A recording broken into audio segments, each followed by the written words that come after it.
નમસ્કાર વિદ્યાર્થી મિત્રો, ધોરણ 11 ની અંદર આપણે વાણિજ્ય પત્રનું સ્વરૂપ જે આપણે પત્રના નમૂના જોયા હતા, બરાબર છે. કાયમી ભાગ અને પ્રસંગોપાત ભાગ. એમાં આપણે લાસ્ટ લેક્ચર અંદર શીર્ષક, પત્ર, લખનારનું નામ અને સરનામું, તારીખ, કઈ જગ્યાએ પત્રમાં લખવામાં છે, કઈ રીતના લખવામાં આવે છે, અને આંતરિક સરનામું એટલે કે જે પત્ર મેળવનાર છે એનું સરનામું કઈ રીતના દર્શાવાય છે એના વિશે આપણે ચર્ચા કરી. ત્યાર પછી છે સંબોધન. હવે સંબોધન જે છે એ કઈ જગ્યાએ લખવામાં છે કે તમે જે પત્રના જે કાયમી ભાગ હોય એના નમૂનામાં તમે જોવો તો તમને ખબર પડશે કે જે સંબોધન જે છે એ જે આંતરિક સરનામું છે ડાબી બાજુ આપણે લખતા હોય, આ બાજુ આંતરિક સરનામું ડાબી બાજુ લખાય છે. આ જે આંતરિક સરનામું લખાઈ જાય એને એક લાઈન છોડી આપણે સરનામું લખાઈ દઈએ પછી એક લાઈન છોડી અને સંબોધન લખાય છે. આ તમે નમૂનામાં જોઈ શકો તો કે અહીંયા સંબોધન લખવામાં આવતું હોય છે. સંબોધન એટલે શું? તો કે સંબોધન એટલે આવકાર સૂચક શબ્દો જે આપણે શ્રીમાન, શ્રીમતી, સાહેબ શ્રી, તો કે જે માનવાચક રિસ્પેક્ટ આપણે આપતા હોય પત્ર લખતી વખતે, બરાબર છે. તો કે આવા શબ્દો સંબોધન પત્રની તમે શરૂઆત કરતા હોય અહીં આ શબ્દ આપણે શ્રીમાન, શ્રીમતી, આ જે શબ્દો છે જેને સંબોધન તરીકે ઓળખવામાં આવે છે. સામાન્ય પ્રાણી પ્રમાણે આપણે કોઈ પણ રીતે વાતચીત કરતા હોય છે, આપણને ખબર છે, તો આપણે શુભેચ્છાને આપણે દ્વારા આપણે કોઈ પણ રીતે વાતચીત કરી, આપણે કોઈ પણ રીતે આપણે ખબર એની સાથે વાતચીત કરતા હોય છે ત્યારે આપણે એને hello, good morning, how are you, કેમ છો વગેરેથી આપણે એને સ્વીકારતા હોય છે. આપણે કોઈ પણ વ્યક્તિ સાથે વાતચીત કરતી આપણે આવા શબ્દ વાપરતા હોય, હેલો, ગુડ મોર્નિંગ,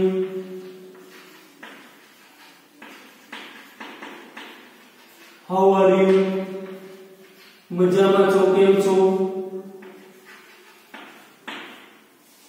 તો કે આપણે આવા શબ્દોનો ઉપયોગ કરતા હોય વાતચીત કરતી સમયે. આપણે જોતા હોઈએ કે ઘણી વખત આપણે કોઈને ફોન કરતા હોય કે વાતચીત કરતા હોય તો hello, good morning, how are you, કેમ છો, મજામાં છો, આપણે પૂછીએ કેમ છો એટલે કે મજામાં છો.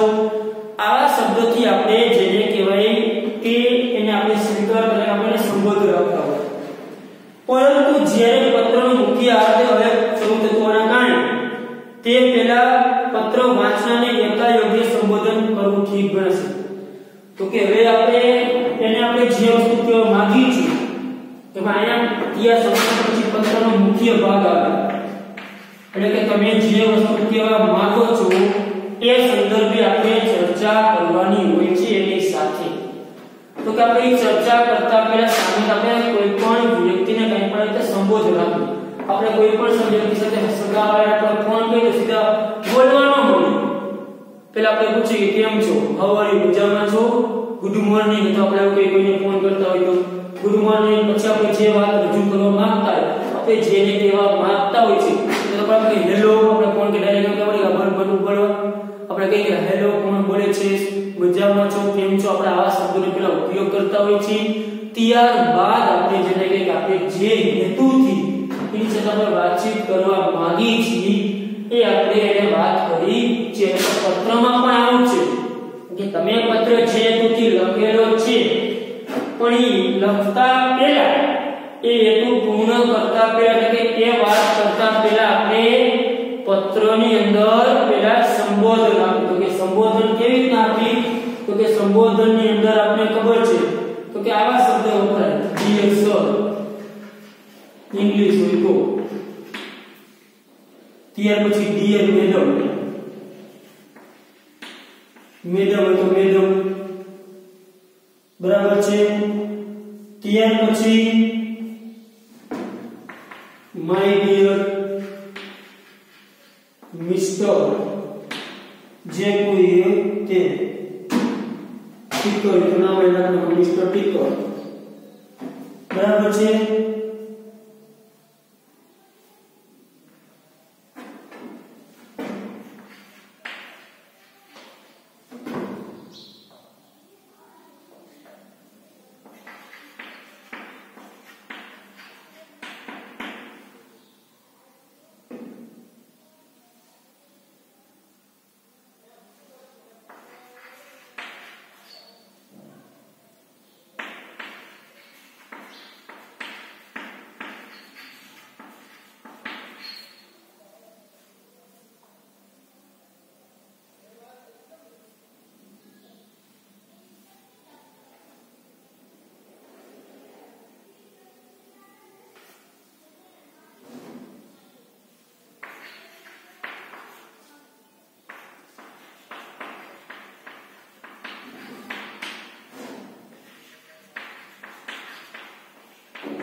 આપણે જોઈએ છે કે સંબોધન, તો કે સંબોધન આપણે નામ પર ડિયર સર, બરાબર છે, સાહેબ Shri, dear madam, my dear, mister ટીકર. જે ડિયર શબ્દ વપરાય એટલે કે પ્રિય, ડિયર શબ્દ શું છે? પ્રિય. જેના રીતના પ્રિય શબ્દ તમે વાપરતા હોય તો પ્રિય શબ્દ પાછળ જે તમે ડિયર કહેતા હોય ડિયર, તો એની પાછળ ખાસ વ્યક્તિનું નામ લખવું. જો તમે આંતરિક સરનામાં જે વ્યક્તિનું નામ લખ્યું હોય, તમે જેને પત્ર લખો છો જે વ્યક્તિ, તમે ડિયર શબ્દ વાપરો છો આગળ, બરાબર છે, પ્રિય, તો પછી ખાસ નામ લખો કે પ્રિય, જે તમારા નામ પ્રિય સુરી, જે કઈ હોય તે, બરાબર છે. આપણે લાગણી હોય ઉડે તો આપણે ડિયર શબ્દ આપણે વાપરતા હોય છે, બરાબર છે. તો આવા શબ્દ માય ડિયર, મિસ્ટર ટીકર, બરાબર. તો જે ડિયર શબ્દ વપરાય ત્યારે ખાસ એની પાછળ શું લખવું? જે તે વ્યક્તિનું નામ, કેમ કે આપણે એને ઓળખી છે કે એને ડિયર કહીશું. બાકી આપણે આવા શબ્દ પર શ્રીમાન, શ્રીમતી, પછી ગુજરાતીમાં કહીએ તો સાહેબ શ્રી, આવા આપણે શબ્દ વાપરતા હોય કે સાહેબ શ્રી સંબોધન. પત્ર લખે એટલે કે સાહેબ શ્રી, પછી પત્રની શરૂઆત કરી શ્રીમાન, શ્રીમતી. તો કે આવા જે સંબોધન છે તે આપણે પત્રમાં લખતા હોય છે. હવે જો બ્રિટિશ પદ્ધતિ પ્રમાણે તમે સંબોધન, તો સંબોધન પાછળના અલ્પવિરામ કરો. શું કરવાનું? અલ્પવિરામ. જો અમેરિકન પદ્ધતિ લખે તો સાહેબ શ્રી પછી મહાવિરામ, એટલે કે એના 2%. તો કે એના 2% કરવા છે. પરંતુ જો બ્રિટિશ પદ્ધતિ લખે તો આપણે સંબોધન બ્રિટિશ પદ્ધતિ લખશું. કઈ પદ્ધતિ લખશું? બ્રિટિશ. એટલે કે આપણે જે કઈ સંબોધન આપણે તો ગુજરાતીમાં જ આપણને તો ઇંગ્લિશમાં આપણે થતા નથી. એટલે આપણે શ્રીમાન, શ્રીમતી, સાહેબ શ્રી, પ્રિય, શ્રી, હવે જે કઈ સંબોધન આપશું એ પાછળ શું કરશું? અલ્પવિરામ જ આપણે દર્શાવશું. એટલે કે સંબોધન પાછળ અલ્પવિરામનો ઉપયોગ કરવામાં આવે છે. તો કે સરકારી સંસ્થામાં ખાસ કરીને સરકારી સંસ્થાઓ હોય, સરકારી એકમો, એમાં જે આપણે ખાસ કરીને પત્ર લખતા હોય છે ત્યારે ખાસ કરીને આપણે સંબોધન સાહેબ શ્રી ઉપયોગ કરતા, એટલે કે ડિયર સર અથવા મેડમ કહેતા હોય. આપણે એના થોડું સારી બાબત લાગે. આપણા મિત્રને પત્ર લખતા હોય તો શ્રીમાન કે માય ડિયર મિસ્ટર જે કઈ નામ હોય એ તમે લખી શકો છો, માય ડિયર જે કઈ હોય તે. પણ જ્યારે કોઈ પણ સરકારી વિભાગમાં આપણે પત્ર લખતા હોય ત્યારે ખાસ કરીને સાહેબ શ્રી કે મેડમ શ્રી, જેને કહે કે મેડમ, બરાબર, ડિયર મેડમ અથવા તો ડિયર સર, આવા પ્રકારના સંબોધનનો ઉપયોગ થતો હોય છે. તો કે ડિયર શબ્દ આપણે ક્યારે વપરાય? તો કે જ્યારે આપણે એની સાથે જેને કહેવાય કે ખૂબ જ ગહેરો સંબંધ હોય, એની સાથે ખૂબ જ લાગણી હોય, તો આવા સંજોગોની અંદર પ્રિય એટલે કે ડિયર શબ્દ, માય ડિયર શબ્દ વપરાતો હોય છે. જો તમારી સાથે બહુ જ લાગણી હોય તો આપણે ડિયર શબ્દ વાપરતા હોય છે. આ સિવાય સંબોધનને કીધું શ્રીમાન, શ્રીમતી, સાહેબ શ્રી, મહેરબાન શ્રી, કે પછી મહોદય, મહોદય, આવા બધા મહાશય, આવા બધા શબ્દો સંબોધન તરીકે ઉપયોગ કરતા હોય. તો આપણે ખાસ કરીને સંબોધન પ્રિય, પ્રિય, આપણે ખાસ કરીને સાહેબ શ્રી અને શ્રીમાન અથવા તો શ્રીમતી, લેડી છે તો શ્રીમતી કહેવાય, જેન્ટ છે તો શ્રીમાન અથવા તો સાહેબ શ્રી. ખાસ આપણે 3-4 સંબોધનનો ઉપયોગ કરશો, બરાબર છે. તો તમે જેવો અહીં સંબોધન આપશો ને તેના આધારે તમારું જે શુભેચ્છા દર્શક સમાપન છે ઈ મુજબ જ આપણે લખશું કે ભાઈ સંબોધન કેવો રહ્યો છે એ મુજબ આપણે શુભેચ્છા દર્શક છે સમાપનમાં પણ એ પ્રકારના વાક્ય લખવામાં આવે છે. એટલે સંબોધન શું છે? આવા શબ્દ આપી છે શ્રીમાન, શ્રીમતી, સાહેબ તેને કહેવાય સંબોધન. ત્યાર પછી આવે છે પત્રનો મુખ્ય ભાગ. શું આવશે? પત્રનો મુખ્ય ભાગ. આપણે ખબર પત્રનો મુખ્ય ભાગ કેટલા પ્રકારમાં વહેંચાય છે? 3 પ્રકારમાં.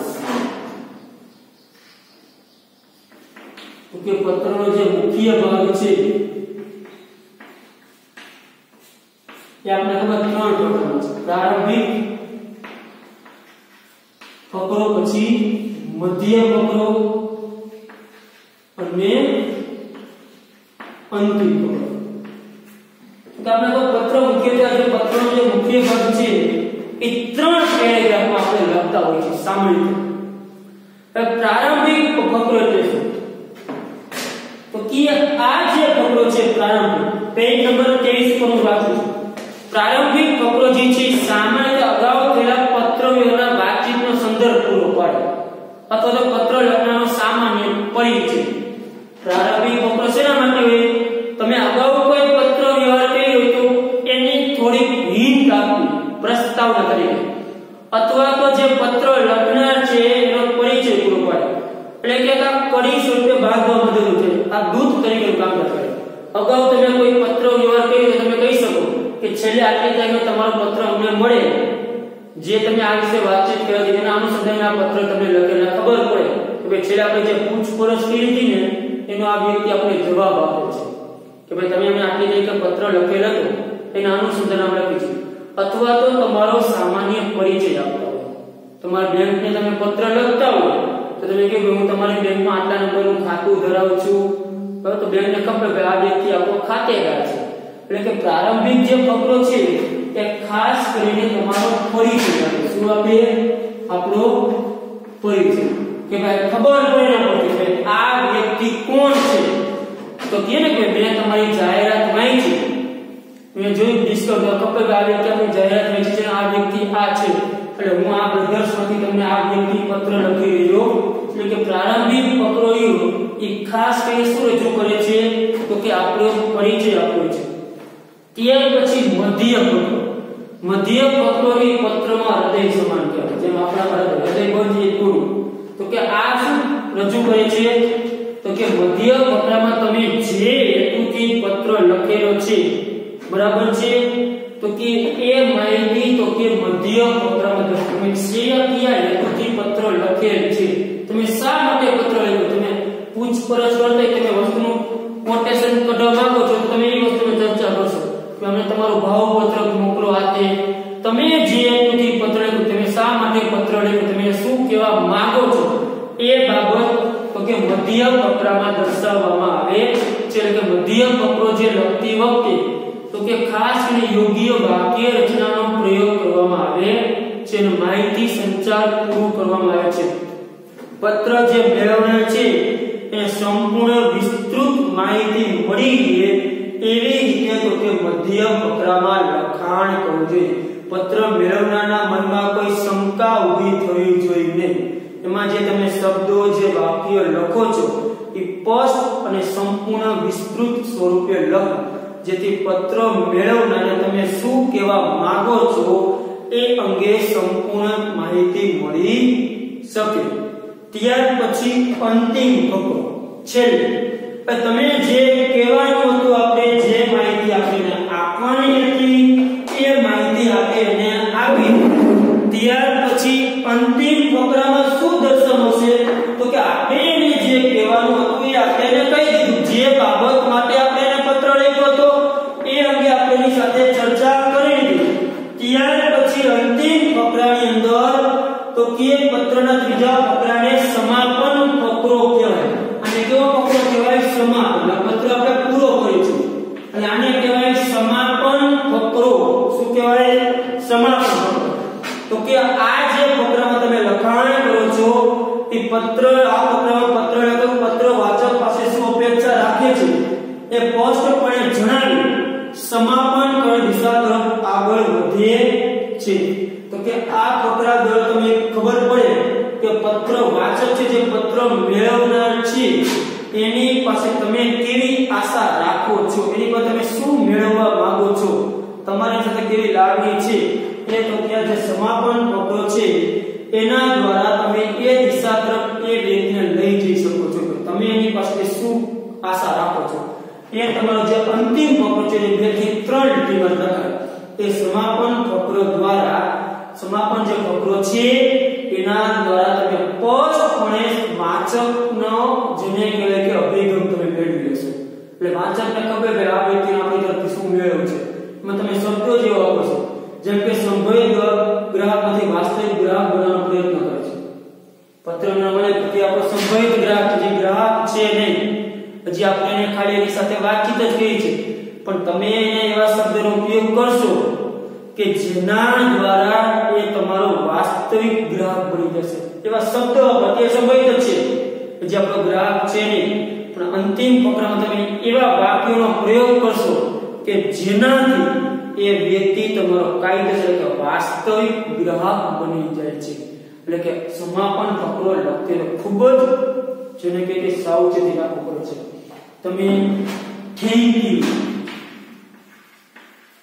આભાર, આવા શબ્દો થેન્કિંગ યુ ને થેન્કિંગ યુ આ જે છે ખોટી છે, આ શું છે સાચી છે. તમે આવા શબ્દ લખી શકો થેન્ક યુ, આભાર. ત્યાર પછી awaiting an early reply from you જોઈએ તો ઉદાહરણ છે we await an early reply from you. તો કે ગુજરાતીમાં ટૂંકમાં આપના ત્વરિત પ્રત્યુત્તરની અપેક્ષા.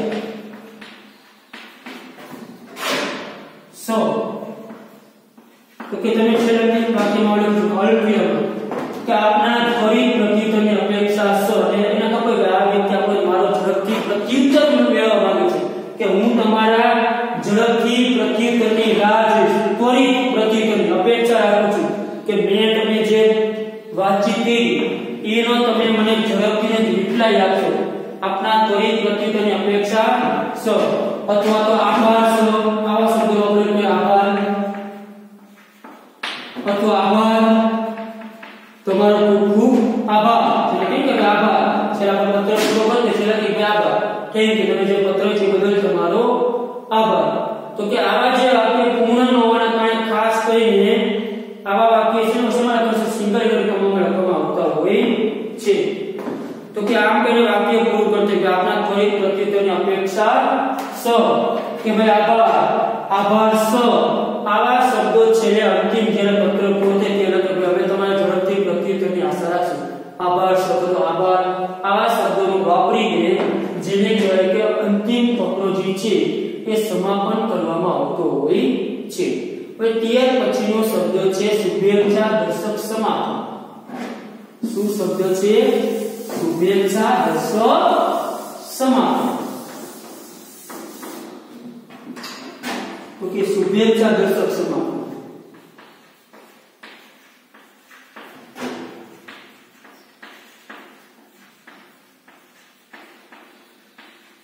તો કે શુભેચ્છા દર્શક સમાપન એટલે શું? તો કે શુભેચ્છા દર્શક સમાપન ક્યાં દર્શાવવામાં આવે છે? તો કે અહીંયા છેલ્લે આપણે આ બાજુ લખી જૂની બાજુ આપણે તમને દેશી ભાષામાં કહું તો આપણે લખતા આપણો વિશ્વાસ હોય. આ શબ્દના ઉપયોગ કરતા આપણો વિશ્વાસ, બરાબર છે.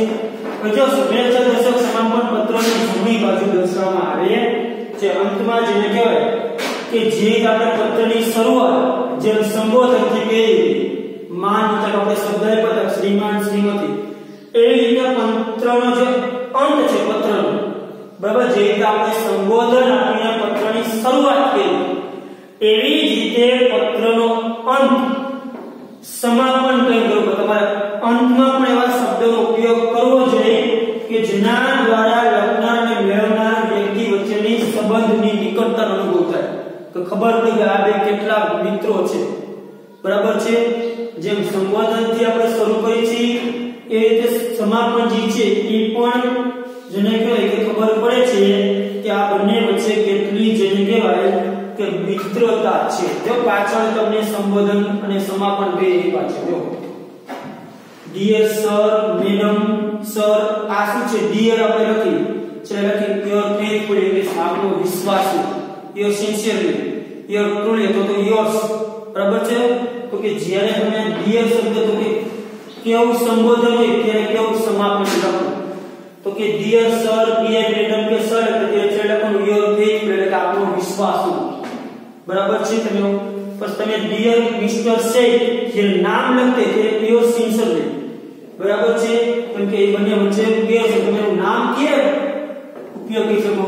તમે જેનું નામ લખો છો ખાલી ડિયર સર કે મેડમ કે ખાલી જેને કહેવાય કે સર આવા શબ્દ સંબોધન હોય ત્યાં લખાય યોર ફેથફુલ. જ્યારે તમે પાછળ નામ લખો છો ડિયર મિસ્ટર શેખ, તો કે નામ આપણે ક્યારે લખતા હોય ત્યારે લખાય યોર સિન્સિયરલી, તો કે આપણે નામ ત્યારે જ લખતા હોય ડિયર પાછળ ખાલી પ્રેસ કરી આપણે વ્યક્તિને ઓળખતા નથી, આપણે સાહેબ તરીકે કેવું પડે કે આપણે વ્યક્તિને પૂરેપૂરી રીતે જાણતા નથી, પણ જ્યારે તમે વ્યક્તિનું ડિયર પાછળ નામ લખો છો કે પ્રિય સાહેબ પ્રિય આ, તો એનો મીનિંગ કે આપણે વ્યક્તિને પૂરેપૂરી રીતે જાણીએ છીએ, આપણે એની સાથેનો સંબંધ ગાઢ છે. આવા સંજોગોની અંદર યોર સિન્સિયરલી ઇંગ્લિશમાં લખાતું છે. કે પછી માય ડિયર, પછી તમે કોઈ નામ લખતા માય ડિયર, જેમાં તમને પૂછે જીયાન અને નેન્સી, માય ડિયર નેન્સી, તો આવા સંજોગોમાં ખાલી યોર્સ, બરાબર છે, તો યોર્સ ટ્રુલી. તો કે ગુજરાતીમાં જો મેં તમને કીધું હોય કે ગુજરાતીમાં આપનો વિશ્વાસુ અથવા તો સ્નેહાધીન, પણ વધારે પડતો આપણે આપનો વિશ્વાસુ આવા શબ્દનો આપણે પ્રયોગ કરીશું. આપનો વિશ્વાસ પછી જે નામ હોય તે, તો કે આ જે છે એ શુભેચ્છા દર્શક છે, આપણે છે એટલે કહીએ કે આપનો વિશ્વાસુ જતી, કે આપનો વિશ્વાસુ જે હોય તે, પણ જ્યારે પાછળ તમે નામ લખતા હોય સંબોધન જે આપ્યું છે આગળ, આ સંબોધન છે, પણ જ્યારે તમે સંબોધનમાં તમે અહીંયા માય ડિયર કઈ નામ લખ્યું છે અથવા તો ડિયર કઈ નામ લખ્યું છે, તો સંબોધનમાં સાથે તમારે જે સમાપન છે શુભેચ્છા દર્શક, એ સમાપન પણ તમારે એ રીતે કરવાનું થતું હોય છે. ભાઈ તમે શરૂઆત કેવી રીતના કરી છે એ રીતના અંત કરો, શરૂઆત કેવી રીતના કરે છે એ મુજબ તમારે એનો અંત કરવો પડતો હોય છે. આપણે સામે તો ગુજરાતીમાં વધારે પડતા આપણે આત્મવિશ્વાસ આવો શબ્દ આપણે વાપરતા હોય છે, અને ખાસ કરીને અંગ્રેજીમાં સમાપન કરતા હોય ત્યારે કયો શબ્દ કઈ રીતનો લખવો એ પણ મહત્વનું છે અંગ્રેજીમાં કરતા હોય તો. જેમાં કીધું ભાઈ વાય ગયો એ કેપિટલ પર જે લખવો પડે આ યુનિયસ, અહીં એપ્રોસ્ટ્રોફી એસ નથી એટલે યુનિયસ હોય તો ભેગું લખવું પડે છે, બરાબર છે. પછી એક સ્મોલ કરવો પડે સિન્સિયરલીમાં, બરાબર છે, એટલે કે કયા અક્ષરને પ્રથમ અક્ષર મૂકવો, ક્યાંથી વિરામચિહ્ન આપવું, આ બધી બાબતની કાળજી રાખવી પડે. તો ક્યારે ઇંગ્લિશમાં લખતા હોય તો આપણે તો એક શેમાં લખવાનું સંબંધ દેશે ગુજરાતીમાં, એટલે આપણે આ કોઈ બાબત જોવાની છે જેથી એમાં વાય કેપિટલ રાખવો પડે, એ સ્મોલ જ હોવો જોઈએ, આ વાય કેપિટલ હોવો જોઈએ, અલ્પ વિરામ ક્યાં મૂકવું, એપ્રોસ્ટ્રોફી એસ ક્યાં મૂકવું, તમે ઇંગ્લિશમાં ભણો છો, આ બધી બાબતની તમારે ઇંગ્લિશમાં જો સમાપન કરતા હોય તો તમારા દરેક બાબતની કાળજી રાખવી પડે છે. અને આપણે ગુજરાતીમાં ખાલી એ જ વસ્તુ લખતા આપણો વિશ્વાસ લખવાનો અથવા તો સ્નેહાધીન, પણ આપણે વધારે પડતો આપણો વિશ્વાસ શું શબ્દનો પ્રયોગ કરશું કે ભાઈ આપણો વિશ્વાસ શું, બરાબર છે. તો કે આ જે પત્રનું જે છે છઠ્ઠું અંગ છે કયું છે શુભેચ્છા દર્શક સમાપન. ત્યાર પછી કાયમી ભાગનો છેલ્લો મુદ્દો છે સહી. છેલ્લે આપણે પત્રમાં સહી કરતા હોય છે જમણી બાજુ જે શુભેચ્છા દર્શક સમાપન લખ્યું એની નીચે આપણે સહી કરતા હોય છે. તો કે સહી કઈ રીતના કરવાની એ પણ મહત્વનું છે. તો કે સહી કઈ રીતના કરવી, તો કે સામાન્ય શુભેચ્છા દર્શક સમાપન થઈ જાય ત્યાર પછી પત્ર લખનાર પોતાની અહીંયા જેને કહેવાય કે સહી કરીને અહીંયા પોતાનું નામ આમાં દર્શાવતો હોય છે.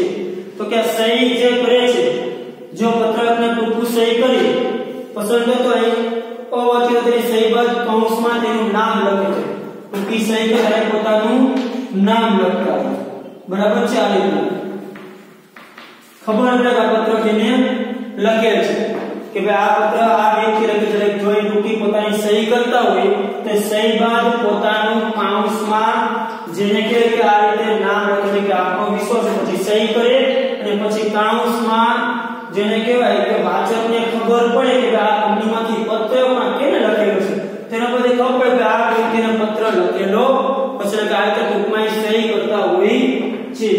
તો કે આ પત્રના લખાણને પણ અધિકૃત બનાવે, સહી પત્રનું લખાણને પણ યોગ્ય બનાવે, કેમ કે એ વ્યક્તિ સહી કરીને મીનિંગ એવો થયો કે એ જ વ્યક્તિએ પત્ર લખેલો છે, બીજા કોઈ આપણને મોકલેલો છે ને બોગસ પત્ર છે, કેમ કે એની સહી છે ભાઈ ના આ વ્યક્તિની સહી પણ છે. ઘણી મોટી મોટી કંપનીમાં ડિજિટલ સહી હોય, તમે જોતા હોય તો તમે બેંકની બધે જે પત્ર આવતા હોય કોઈ જાહેરનામું આપણે જોઈએ કે બહાર પડતું તો નીચે છેલ્લે સચિવ શ્રી સહી હોય વ્યક્તિ, એટલે આપણને શું ખબર પડે કે ના આ જાહેરનામું સાચું છે કે નીચે જે સચિવની સહી છે. ડિજિટલ સહી એટલે કે જે સહી હોય એ ડાયરેક્ટ ખાલી ડિજિટલ દ્વારા શું કહી દેવામાં આવતી છે, મૂકી દેવામાં આવતી. તો કે સહી કી તો સહીનો સામાન્ય નમૂનો તમને આપ્યો છે, તો કે સહીનો સામાન્ય નમૂનો આવો આપનો વિશ્વાસ. આપણે ગુજરાતીની સહીની જ વાત કરી છે, ઇંગ્લિશમાં આપણે જોશું નહીં.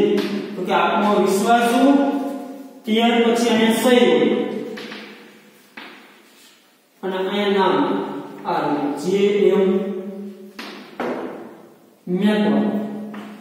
તો કે આ સામાન્ય નમૂનો પત્ર સહીનો છેલ્લે સહી સામાન્ય જમણી બાજુ છે કે આપનો વિશ્વાસ લખે પલટ પછી સહી કરે કાઉન્સમાં એનું નામ દર્શાવે. સામાન્ય કે આ રીતે સહી કરવાનો. પણ જ્યારે પત્ર લખનાર જે છે, પત્ર લખનાર બરાબર છે કે માલિક હોય, તો કે પત્ર લખનાર જે પેઢીનો માલિક હોય અને એ પત્ર લખતો તો એ વ્યક્તિ કેવી રીતે સહી કરશે, તો કે એ વ્યક્તિ જે છે તો કે જ્યારે પત્રકાર વેપારી એટલે સ્વતંત્ર રીતે માલિક હોય, સ્વતંત્ર માલિક હોય ને તો એ પણ સહી આ રીતે કરશે. આપનો વિશ્વાસ યોર ફેથફુલી પછી એનું નામ લખશે જે હોય તે, પછી એમાં કાઉન્સમાં નામ લખાશે એમ કે સુનિલ રાજ.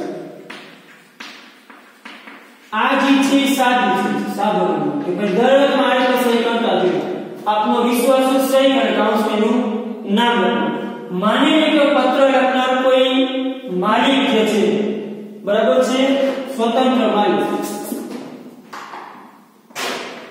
કોઈ પેઢી કે સ્વતંત્ર માલિક છે, એકલો જ વ્યક્તિ છે, બીજું કોઈ છે નહીં, તો જે રીતે આ સહી છે એ જ મુજબ સહી કરશે. સ્વતંત્ર રીતે માલિક હોય તો એક જ વ્યક્તિ હોય તો માની લે કે પત્ર લખનાર જે છે એ બરાબર છે ભાગીદારી પેઢી તરફથી લખતો છે, એની જે છે પેઢી તરફથી જે પત્ર લખતો હોય તો એ સહી આવી ના કરશે. આપનો વિશ્વાસ બરાબર. પછી સિંગલ જે ટ્રાન્સપોર્ટ જે પેઢી નામ લખે છે, સિંગલ ટ્રાન્સપોર્ટ વતી પછી પોતાની સહી કરી અને કાઉન્સમાં પોતાનું નામ દર્શાવે છે. ત્યારે જો આ સાદું જો પત્રકના માલિક હોય, સ્વતંત્ર માલિક છે, એ એક જ વ્યક્તિ ધંધો ચલાવે છે તો એ સહી આવી જશે. આપનો વિશ્વાસમાં સહી કરશે અને કાઉન્સમાં પોતાનું નામ દર્શાવશે. ત્યાર પછી માની લો કે પત્ર લખનાર જે વ્યક્તિ છે ભાગીદારી પેઢીમાંથી લખે છે, એની કોઈ પેઢી છે, એટલે સિંગલ ટ્રાન્સપોર્ટ પેઢી છે, એમાં 4-5 ભાગીદાર છે, એટલે કોઈ પણ એક ભાગીદાર પત્ર લખતો હોય તો આવો વ્યક્તિ છે સહી કઈ રીતના કરશે, તો કે આપનો વિશ્વાસ સમાપન આપી કે જે પેઢી છે પેઢીનું નામ એના વતી લખાય. સિંગલ ટ્રાન્સપોર્ટ વતી મેસર્સ કોઈ કંપનીનું નામ હોય કે મેસર્સ ઉગરિયા બ્રધર્સ, તો મેસર્સ ઉગરિયા બ્રધર્સ વતી બરાબર છે જે પેઢીનું નામ હશે બરાબર છે કે સોરીસો સિરામિક એટલે છે સોરીસો સિરામિક વતી, એટલે કે પેઢીનું નામ લખી પછી પોતાની સહી કરી કાઉન્સમાં નામ દર્શાવશે. ક્યારે, તો કે જ્યારે કોઈ ભાગીદારી પેઢીમાં હોય તો, અને કોઈ બીજા વતી સહીનો અધિકાર હોય તમારી પાસે, બીજા વતી આવું કંપનીમાં થાય, બીજા વતી સહી ન થાય. કંપની અંદર શું હોય, બીજા વતી તમારે સહી કરવાની હોય બરાબર છે. કે માની લો કે તમે કોઈ પેઢી કંપની કે સંસ્થાની અંદર બરાબર છે, તમે કોઈ સંસ્થામાં ઊંચો હોદ્દો ધરાવતા વ્યક્તિ છો, તમે કોઈ સંસ્થાના મેનેજર છો કે પછી સીએ છો કે પછી તમે સીએસ છો, એટલે કે કોઈ પણ સંસ્થા કે કંપનીમાં તમે ઊંચો હોદ્દો ધરાવતા હોય, જો આવા સમય જે કંપનીનો મેઇન વ્યક્તિ જે માલિક છે બરાબર છે એ વ્યક્તિને અધિકાર આપતો હોય કે ઊંચો હોદ્દો ધરાવતો વ્યક્તિ જ્યારે કોઈ નિયમ સમય માટે સંસ્થા કે પેઢીમાં ગેરહાજર હોય તે તેવી વ્યક્તિ પત્રમાં તેમને બદલે સહી કરો અન્ય વ્યક્તિને કે કાયદાકીય કરીને આપે જેથી સંસ્થા કે પેઢીનો અધિકાર આપી શકે નહીં.